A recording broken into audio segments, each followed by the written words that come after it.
YSR Congress party అధినేత జగన్మోహన్ రెడ్డి రాష్ట్ర అభివృద్ధిని మరిచి విధ్వంసంతోనే కాలయాపన చేశారని టీడీపీ ఆత్మకూరు ఎమ్మెల్యే అభ్యర్థి ఆనం రామనారాయణ రెడ్డి విమర్శించారు. నెల్లూరు జిల్లా మండల కేంద్రమైన అనుమసముద్రం గ్రామంలో టీడీపీ నెల్లూరు పార్లమెంట్ అభ్యర్థి వేమిరెడ్డి ప్రభాకర్ రెడ్డితో కలిసి ఎన్నికల ప్రచారం నిర్వహించారు. వారికి గ్రామస్తులు బ్రహ్మరథం పట్టారు. ఈ సందర్భంగా వేమిరెడ్డి ప్రభాకర్ రెడ్డి మాట్లాడుతూ మేకపాటి కుటుంబం తమపై చేస్తున్న విమర్శలను తప్పుపట్టారు. తన సతీమణి ప్రశాంతిరెడ్డికి వైసీపీ సీటు ఇవ్వకపోవడం కారణంతో పార్టీ నుండి విడిపోయినట్లు ఆరోపణలు చేస్తున్నారని మండిపడ్డారు. మాజీ ఎంపీ రాజమోహన్ రెడ్డి వయోభారంతో ఏం మాట్లాడుతున్నారో అర్థం కాని స్థితిలో ఉన్నారని దుయ్యబట్టారు.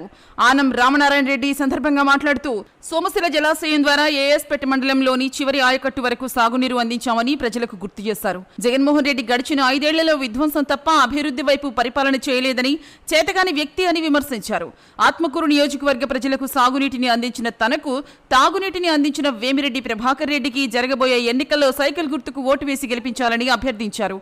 ఈ కార్యక్రమంలో స్థానిక టీడీపీ, బీజేపీ, జనసేన నాయకులు తదితరులు పాల్గొన్నారు. ఇదే మనం లాస్ట్ రోజు వరకు మీ అందరూ కృషి ఉండాలా. అట్టే సైకిల్ గుర్తుకేసి అన్న చెప్పినట్టు మా ఇద్దరిని మీరు గెలిపించాలా. నేను ఇక్కడ చుట్టుపక్కల గ్రామాల్లో మినరల్ వాటర్ ప్లాంట్లు ఇచ్చున్నాం. అట్లే మీ ఏఎస్పేటకు కూడా నేను చేయగలిగింది తప్పకుండా చేస్తాను. నన్ను ఎంపీగా గెలిపించండి. సెంటర్ నుంచి మనం పరిస్థితులు ఈరోజు స్టేట్ లో అంత ఆర్థికంగా మనం బాగలేం. నన్ను గెలిపించండి.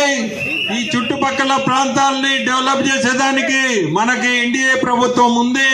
మనము భాగస్థులం కాబట్టి ఖచ్చితంగా మనము ఆర్థికంగా కూడా ఇబ్బంది లేకుండా ఈ పరిసర ప్రాంతాల్లో ఖచ్చితంగా మనం డెవలప్ చేసుకోవచ్చు. ఉద్యోగాలకు కూడా ఇబ్బంది ఉండదు. ఈ ఏఎస్పేటని సరిదిద్ది రామనారాయణ చెప్పినట్టు అక్కడ నా భార్యకి ఏదో సీటు రాలేదని చెప్పి ఈ పార్టీకి వచ్చానంటే పిచ్చి పిచ్చి మాటలు మాట్లాడుతూ ఉన్నాడు. పెద్ద ఆయనకి వయసు ఎంత, ఆ వయసుకు తగ్గట్టు మాట్లాడాలా. మేకపాటి ఫ్యామిలీ మీకు 10 ఏళ్ల నుంచి ఏం చేసిందో మీరే ఆలోచించండి ఒకసారి. 5 ఏళ్లలో అన్న చేసింది 3600 కోట్లు ఆత్మకూరు ప్రజలకి డెవలప్మెంట్ యాక్టివిటీస్ చేయించున్నాడు. మీరందరూ చేసే ఆలోచన ఆయనకి లేదు. అంతా విధ్వంసమే. విధ్వంసంతోనే ఆయన తన రాజకీయ జీవితాన్ని 5 సంవత్సరాలు కాలయాపన చేశాడు. ఇంకా 5 సంవత్సరాలు ఆయనే కానీ ఉంటే అసలు ఈ రాష్ట్రమే విధ్వంసమైపోతుందని చెప్పి మీకు మనం చేస్తున్నాం. ఇవాళ దర్గా లేదు, ఈ గ్రామాలు లేవు, మీరు ఉండరు, మేము ఉండము, అంతా విధ్వంసమే. కాబట్టి ఆలోచించండి. త్రాగునీరిచ్చి ఒకరు, సాగునీరిచ్చి మరొకరు ఇవాళ మీ ముందు నిలబడ్డాం.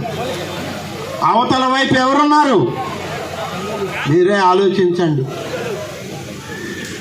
సారా బుడ్డీలు తయారు చేసే వ్యక్తి ఇవాళ పార్లమెంటు సభ్యులు కావాలి. 13